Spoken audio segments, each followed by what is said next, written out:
Previously on 30 in 30. Johnny and I made our way to sunny Arizona. We were joined by Tyler Herrick, went to State Farm Stadium, did a few cheers, walked on the field, and concluded with an amazing fan event before heading to our final destination, LA.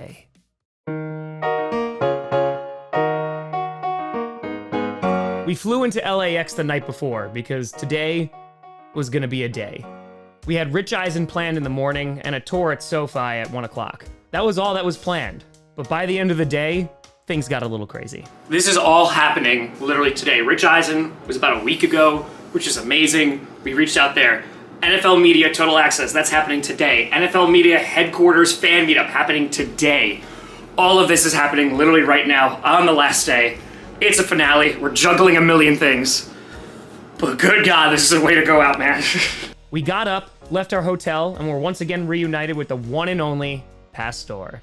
Pastor flew out just for this, to be with us on day 30, the last day. We headed to Rich Eisen's studio, got into the green room, and I was even asked if I needed any powder or makeup. I hadn't shaved in 30 days, so why try to look good now? It was in that room that we saw some of the biggest names in entertainment, sports, and media leave their mark. We also saw photos of Rich and his kids, because while he was a pioneer in this space, not only creating a sports media legacy that will stand the test of time, he's also a dad. I'd be lying if I said I didn't hope our paths would cross.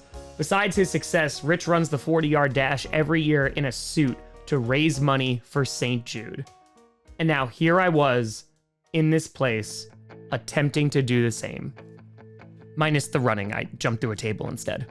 Rich came into the green room and introduced himself before we went on air, and the thing that stuck out to me the most was his kindness. I made my way to the studio with Pastor and Johnny Barks close behind, and we were off. I was so grateful for this opportunity. First McAfee, and now Rich Eisen. The guy who has made football videos in his basement for 8 years was now on 2 of the biggest sports shows in the country. And just like how I felt in any of those stadiums, I was just so grateful because I was a fan, and now I was here.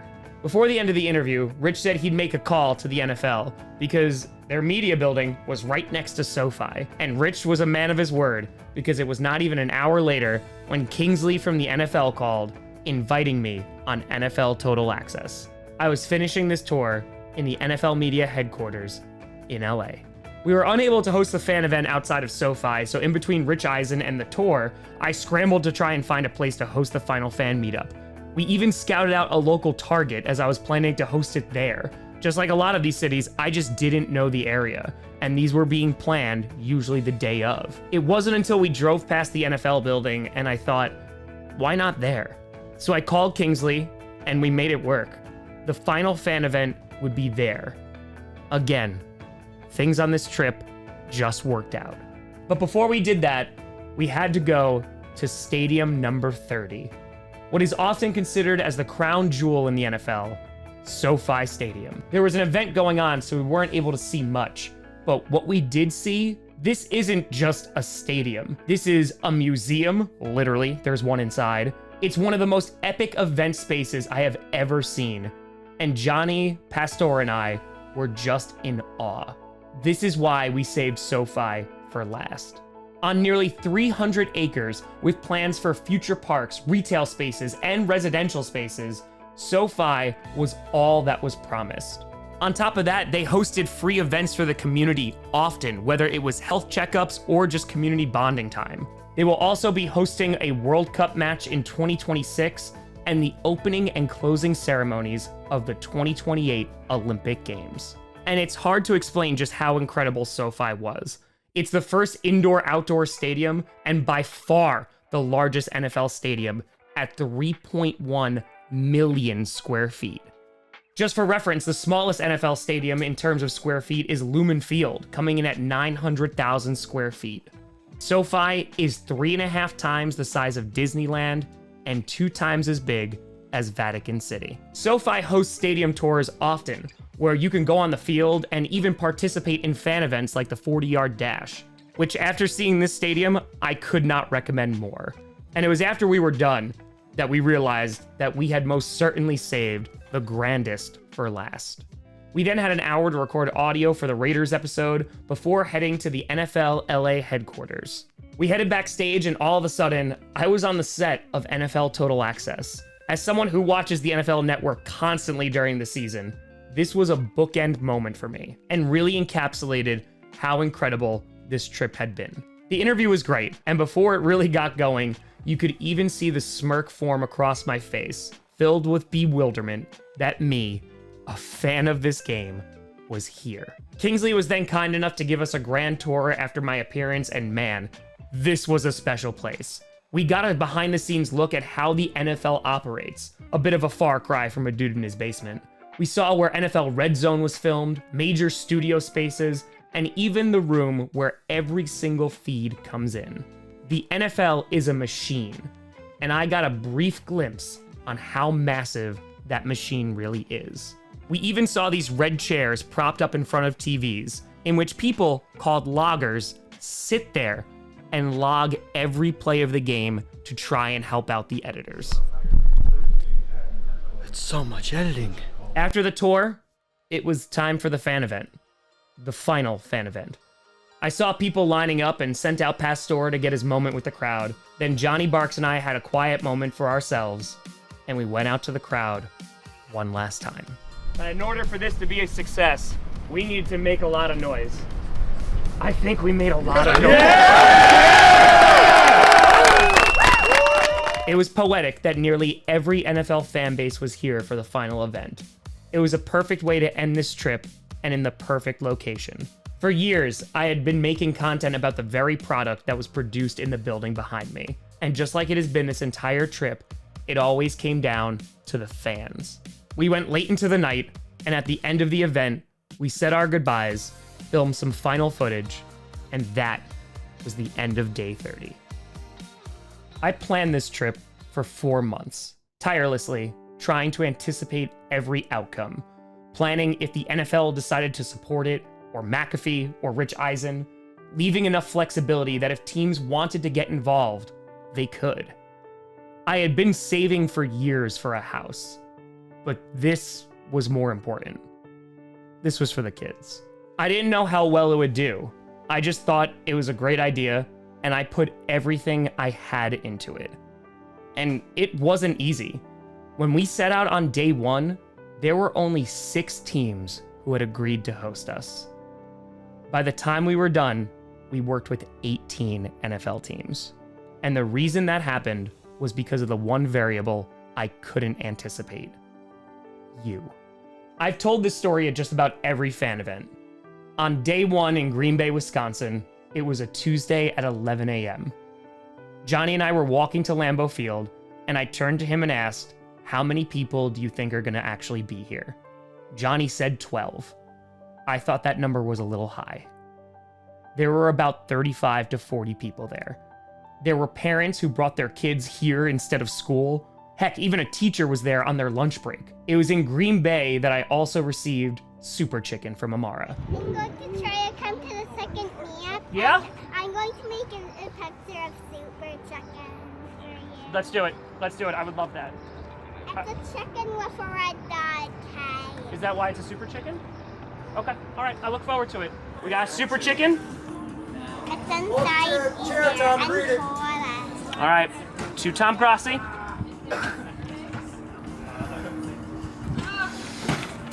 We got a Super Chicken, everybody. I told her at the end of all this, I'd put it on my desk when I got back, and I planned to keep that promise. It was a perfect place to start this event, and to be very honest with you, the reason that episode came out as well as it did was because of one man, and that is Wes Hotkowitz. He gave us the private tour, was so generous with his time, and the Packers are lucky to have someone like him representing their team. Then it was Minnesota, the land of the purple incarnation of Satan. And that event was even bigger. We met some incredible folks, we got memed to death during a bird protest, helped out some local artists, and then raided a small but amazing restaurant in Minneapolis. And the winner of that sketch was the first person who greeted me in the airport when we arrived. Again, on this trip, things just had a tendency to work out. Then there was Chicago. The first video had to be released that day, and everything went wrong. I was too far from the hotel when the video was ready. We couldn't raid a local business. The video that we had been working on for 3 days finally went up, and there were audio issues. And to cap off the evening, I even had an allergic reaction. Johnny and I often look back on that night as doubts were creeping in. The question, could we do this? And my response was, let's see how tomorrow goes. And thank God, the next day was Detroit. And it didn't start off great. We were moved off their property after security came by, and we did the fan event on a sidewalk, but that didn't deter anybody from showing up. That was the first time that people donated in person. $200 for St. Jude. People trusted me with their money to give to children. Every night before I went to sleep, I'd triple count the total from that day and then donate it immediately. That's why you see my name on the leaderboard. I took that responsibility so seriously. It was also the first time outside of Green Bay where I was actually let inside a stadium. I went into the pro shop, filmed some empty seats, and I remember texting Johnny about how happy I was just to see the inside of another football cathedral. It was a small glimpse of what access might look like if this went well. We also saw cars going 185 miles an hour on Detroit streets, and it was capped off by an amazing fan event where we packed out a larger restaurant, the Greek. We made a huge impact that night for those owners. We spread some chaotic good. Then it was the first real test, a city outside of the NFC North, Cleveland, Ohio. And the day that we were in Cleveland, there was a lot going on. From monster trucks to the Pride Parade, the streets were filled with people. And when we showed up to the fan event, not knowing what to expect, there were plenty of people there too. It was the first real indicator that there actually might be people in every single city coming out to this. Now, we didn't have a stadium tour scheduled for that day, and so we had to get a little innovative. I went and bought a Monster Jam ticket for $25 and gave myself a stadium tour. It was the first tour that I had had since Green Bay, and I did it myself, all while monster trucks were tearing up the dirt on the field below. And then everything changed in Buffalo. From fan events that were 30 to 50 people, there were over 150 people in that backyard to watch me jump through a table. Local media came by, we had a drone, and it was that fan event that changed everything, because it became more than just signing some things and pictures. It became an event. It was where you went to go to get hype and celebrate your city and team while also being part of an amazing community of football fans. Buffalo changed the game and also destroyed my elbow and back. Then it was the Patriots that made me feel like this was something that was actually important to the NFL. An idea of mine was not just loved by fans, but by an actual NFL team. They invited our entire group in because of a single fan, Tim, who got in contact with the Patriots. They ran it up the chain to the Crafts themselves, who welcomed us in with open arms. And I even got to put on some Super Bowl rings. Granted, all of this happened after I only had 90 minutes of sleep. We missed our 5:09 a.m. flight to go to Boston.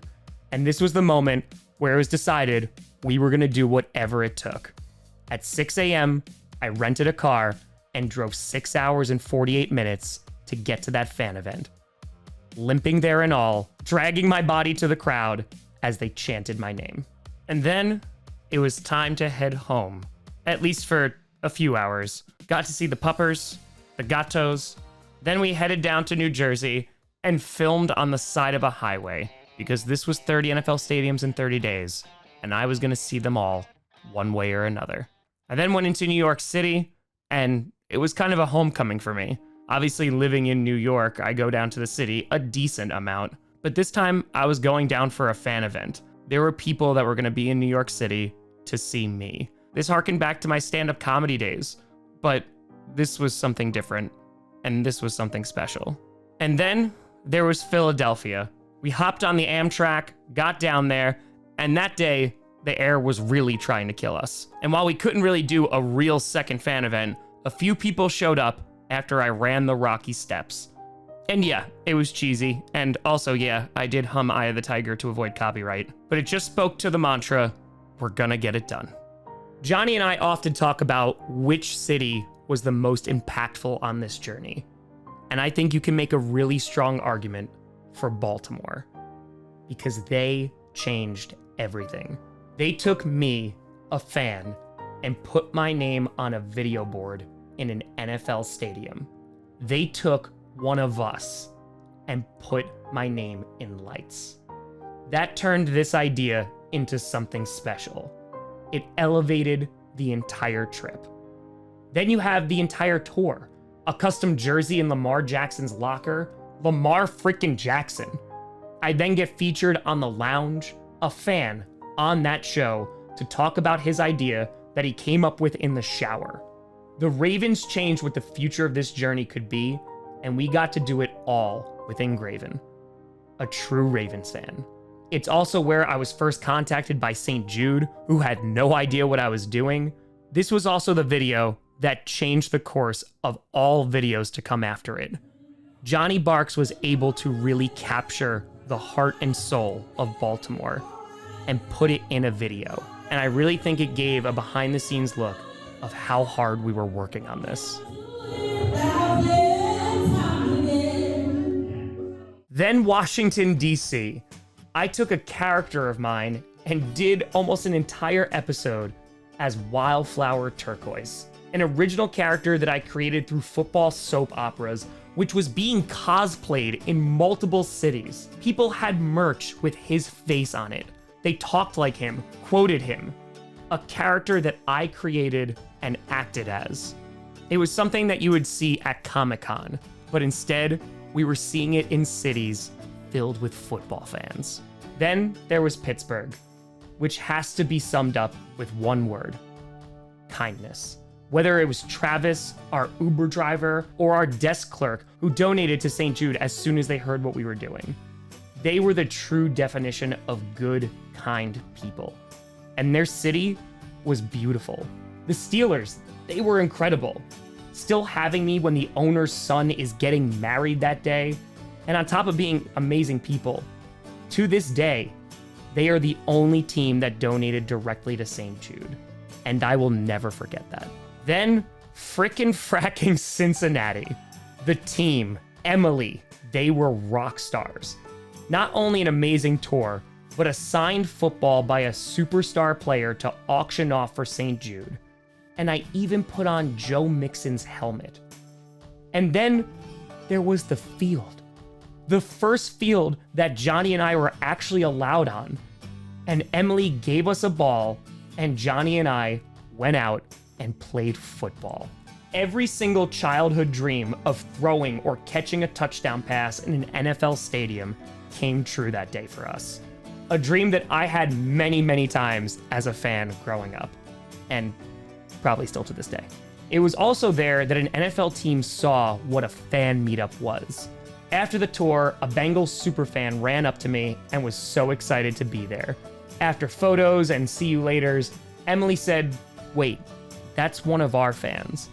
I just nodded and said yes, because I wasn't just a Packers content creator. And that was the moment where an NFL team saw what our community was. It was everyone who wanted to be in it, a truly inclusive group that loved the game of football. And while we often rag on one another, regardless of team, we're here for the same reason: because we love it. Indianapolis, Pat McAfee. When I was planning this in February, it was of course something that I had hoped for. But getting that DM that invited me on the show and getting an opportunity to talk about this craziness while also raising money for St. Jude, unbelievable. I watched that interview back and I realized that I didn't really talk about myself. And that makes sense, because it's not about me. This trip was bigger than me. And at the fan event, fans recreated my set, table and all. It was also the day that we met Pastor. And after driving us from Cincinnati to Indianapolis, he then took us to Memphis, a 7-hour drive while Johnny edited the Steelers video in the car. We even uploaded it at a rest stop in Arkansas. And the next day in Tennessee was something special. It was day 15, exactly halfway through our journey, and the day started off by visiting St. Jude. From visiting stadiums and Hall of Fames to walking through these halls, it was one of the most sobering experiences of the entire trip. I left there with so much motivation to raise as much money as possible for them. And when we got to Nashville, they were one of the best cities that we went to. We got to spend the day with RBT. The team and people were so generous. And as I've mentioned, the Titans were the very first team to say yes to this. And also another special note, it was the place where I received my first challenge coin. Heading to Atlanta, that was the nicest stadium we had seen yet. It was one of the first episodes where the stadium, not the team, was at the forefront, simply because of how innovative it was. Whether it was the sustainability aspect or simply how beautiful it was. This was a place where I want to go and see a game. Also, their food was arguably the best of the entire trip in my opinion. And then of course, there was Charlotte. Charlotte, Charlotte, Charlotte, Charlotte, Charlotte. You see, before this, the crowds had been amazing, especially in places like Buffalo and Cincinnati, but it was kind of expected in those places given those fan bases. But Charlotte, oh boy, they were the most energetic crowd yet. We packed out the rooftop of Hopfly Brewing, and for hours, the chants that echoed down the streets so far that you could hear them in the stadium were amazing. Chants of fruits, veggies, vegan chocolate, and I didn't initiate any of them, except the Grossi Pussy one. Ho ho ho.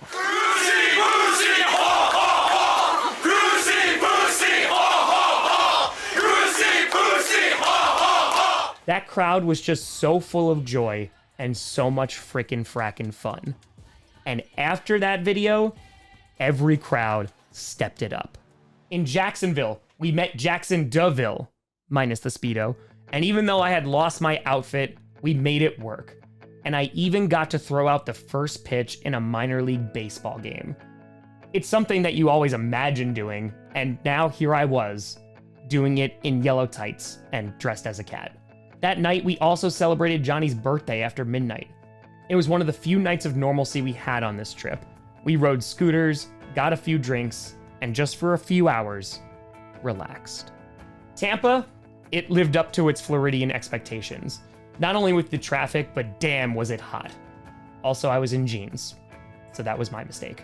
That day was special because Twitter may or may not have nudged the Buccaneers into letting us on the pirate ship. We didn't even get a full tour, but I was so incredibly happy just to be on the ship. It goes to show how powerful this fan base is. It was also a packed fan event at the Cancer Survivors Plaza, where the crowd sang happy birthday to Johnny. And honestly, it's a moment I look back on pretty often. In Miami, it was Father's Day, and Papa Grossi, dressed as a pigeon and/or falcon, still not sure, came to surprise us. We walked around the outside of the stadium, literally, because we couldn't get in. And at the fan event, that's where the 1v1s really started. As the videos released, the crowds evolved, taking aspects from previous cities, whether it was the Grossi chant that started in Buffalo or the 1v1s that really started here. It was awesome seeing things progress from city to city. Then when we thought we knew what heat was, we went to New Orleans. It was the second stadium in a row that we couldn't get into, and to be honest, this one hurt a bit. As I said in the video, the weight and gravity of the Superdome was something that I really wanted to experience. But even that didn't stop this day from being amazing. The city was electric. It was unlike any other with its history and how unique even the streets were. It was also that morning that we hit $250,000, which meant we had to stay in a haunted hotel. It was on that tarmac in Miami that with mechanical issues, delays, that we hit $250,000, and I knew nothing was going to stop us for the rest of this trip. The fan event was so much fun, and the ghost hunt, arguably the most fun I had on this entire trip with Johnny. It also showed that I could create different types of content besides football, though I don't know how often I'll be collabing with Maurice in the future. Houston was my first time in Texas, and while on the tarmac in New Orleans, I received a call from the Texans about scheduling a tour. This prevented it from being 3 days in a row without a stadium visit. So I was incredibly grateful for that, not to lose that momentum. In addition, I got to experience firsthand that Texan hospitality, and it was pretty damn wonderful. That night, we had our first night flight to Dallas, and Dallas was a big day. We both brought our dads out, true diehard Cowboys fans. The Cowboys organization was so great to us and accommodating our dads. Not only was the access unprecedented from what we've seen before, but they also gave us a signed CeeDee Lamb jersey to auction off. It was also a full circle moment for me, from being told not to quit my job from my dad to now bringing him here for the first time. It was a moment of immense pride. And of course, there were also Beaver nuggets. Those were the beaver nuggets. Kansas City would be our biggest crowd yet. We had people tailgating our arrival outside the stadium. We met Rachel, and while I was disappointed that we didn't get a stadium tour of Arrowhead, the crowd was the furthest thing from disappointing. It was the longest fan event at that point. Media coverage from around the area came out to cover this fan event. And while I know Arrowhead is the loudest NFL stadium in the league, it was us outside of Arrowhead who made all the noise that night. Then, it was my most anticipated stop of the tour, Denver, Colorado. The Broncos had confirmed with me the night before that we had a stadium visit, but that wasn't why. It was because after 8 years, I finally got to meet my friend, Brandon Perna. That day was perfect. From meeting the family to having the Broncos go all out with Miles, the catwalk, the signed jersey, the cheerleaders, the Lombardi trophies. The Broncos were world class. And then the fan event, the biggest one by far. Vanessa from Breckenridge Brewery was the first venue to reach out to me when I announced 30 and 30. It was a resounding success. That crowd raised so much money for St. Jude, they more than doubled the previous top donating crowd in Charlotte. It was a day and night that I will never forget. Also, we didn't really sleep that night going into Seattle. Frackin' Seattle. The team that helped start PackCast in the most painful way possible. On 2.5 hours of sleep, and Johnny on no sleep, that place was still freaking amazing. The scenery, the people, the organization. Why was everything so beautiful? It was the longest flight of the trip, and it was worth every second. We also got to attend a Sounders game, and the crowd there was just so welcoming and accepting. I would be lying if Johnny and I hadn't said, maybe Seattle would be a great place to live. Continuing on the tour of Packers Pain, the 49ers were up next. I had one goal that day, and that was to see the Golden Gate Bridge. And that did not happen. Instead, we got an incredible tour of Levi Stadium, and that tour meant a lot to me. Jacob and Brianna came in on their day off to show us around, and throughout the tour, we saw that human element that had been present every day of this trip. That beautiful museum that COVID limited access to, it was a real story, and something that was just so relatable. It wasn't just a 49ers thing, it was a people thing. And just like the Seattle fan event, people were so generous here. So no, I didn't get to see the bridge, but it was still a phenomenal day. Then it was time to head to Vegas, and we got to see one of the newest stadiums in the NFL. And while the glitz and glamour of the stadium were intriguing, it was the fans outside the stadium that really stood out. Whether it was the generosity of Michael, or it was the never-dying fandom of Raiders Nation that I had now seen in multiple cities, at the end of the day, that was the heart and soul of this team, regardless of location. It was also during that fan event that things got really heartfelt. It was fans telling me how my content got them through COVID. And from my perspective, COVID was the first time that I only had one job for a few months. So I gave it my all. And to see the impact that it had had on people, it left me speechless. Continuing our desert tour, we went to Arizona, our penultimate stop. We got to see Tyler, which was awesome, another friend to share this experience with. And the Cardinals, they had just reached out the day before, and they rolled out the red carpet. We met the staff who were so friendly and welcoming, and once again, it transcended the team. They were just good people. And those vibes continued late into the night at another packed fan event, which really supported a local business, Sip Coffee and Beer. And then it was our final stop, LA. You just saw how amazing that day was. From Rich Eisen to the NFL Network to hosting our final fan event outside their headquarters. It was the perfect ending to this trip. After the fan event, I stood outside SoFi Stadium, and I was waiting for all of this to hit me. But it didn't. I couldn't convince my brain that this was actually over. 30 straight days of travel had come to an end. I thought maybe it would happen when I got back. Maybe when this final video came out, all of the emotions would come rushing in. But I was wrong, because it actually happened on day 31. Day 31, for the first time in a month, we didn't have to set an alarm. We didn't have to catch an early morning flight. I let Johnny sleep in, and we went to lunch with Pastor, got some ice cream, and then I wanted to do one thing. I had missed out on a lot on this trip. Besides the new Spider-Man movie, I wanted to see Mount Rainier, the Golden Gate Bridge, explore so many cities. But with our schedule, it just wasn't possible.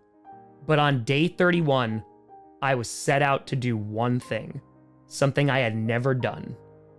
I wanted to touch the Pacific Ocean. So Pastor, Johnny, and I got in the car, drove 15 minutes to Manhattan Beach, ironic considering where I was coming from, and it was just a perfect day. The sun was out, it was 65 degrees, and in front of me was an ocean. It was when I put my feet in the water and eventually dove in that it actually hit me. We went from coast to coast, 30 NFL stadiums in 30 days. We had a goal of $100,000, and we hit that on day 10 in an Uber from Philly to Baltimore. And at that time in the Pacific, we had more than tripled that goal.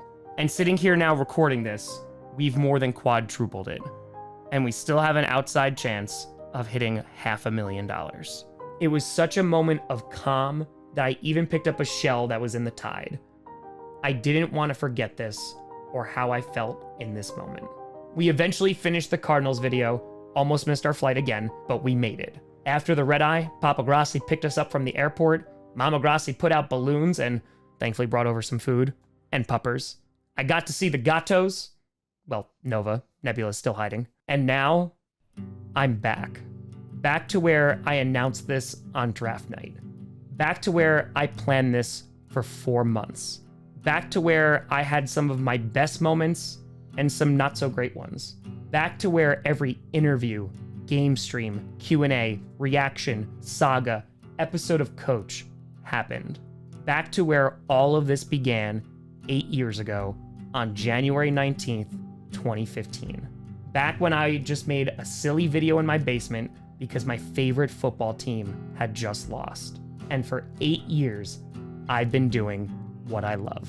Every interview, late night stream, heartbreaking loss, and sweet victory, I've shared it all with you.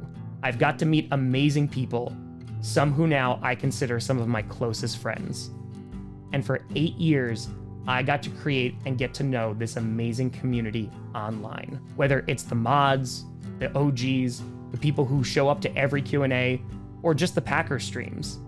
We've celebrated birthdays, milestones, victory, or even consoled each other after losses. Or trolled one another, depending on who was playing. And on this trip, I got to meet you in person. From high school students listening to GPS during class, teachers, college professors, NFL employees, NASA employees, St. Jude researchers, veterans, to every single one of you, regardless of your background, beliefs, how you identify, regardless of the city that you're from, the fan base that you represent, I got to meet all of you because you supported this. You supported me, not just on this trip, but for the past 8 years. Through the highs and lows of my life, you were there. And on this trip, you were here. You showed me all the kindness in the world as I attempted to put a little back into it. This could have flopped, fallen right on its face. But you showed up in every single city. You made this a success. You raised all of this money for St. Jude, just like we have done for years, giving back to those who need our help. You embody chaotic good. From the raids of smaller creators every stream to the raids in real life of local businesses, with or without me, if there is anything that comes of this, I hope that it shows how kind, generous, and accepting we all can be. Every day, I feel the need to earn this platform, whether that is giving back to charities, elevating others, or taking time with every single one of you at the fan events. That is how I try to earn it. So if you can, regardless if it's something simple like just being kind to somebody, or helping someone through a tough time, or jumping through a table to help children, though I wouldn't recommend that method. If you have the choice, do some chaotic good, because we just did this together, and it changed my life. I said early on in this trip that this had changed my perception on how happy I could be in this life. Yes, there were difficult days, but for me, all I had to do on this trip was be myself. So thank you for letting me journey across this country and meet all of you along the way, and for 30 days, feel like a rock star.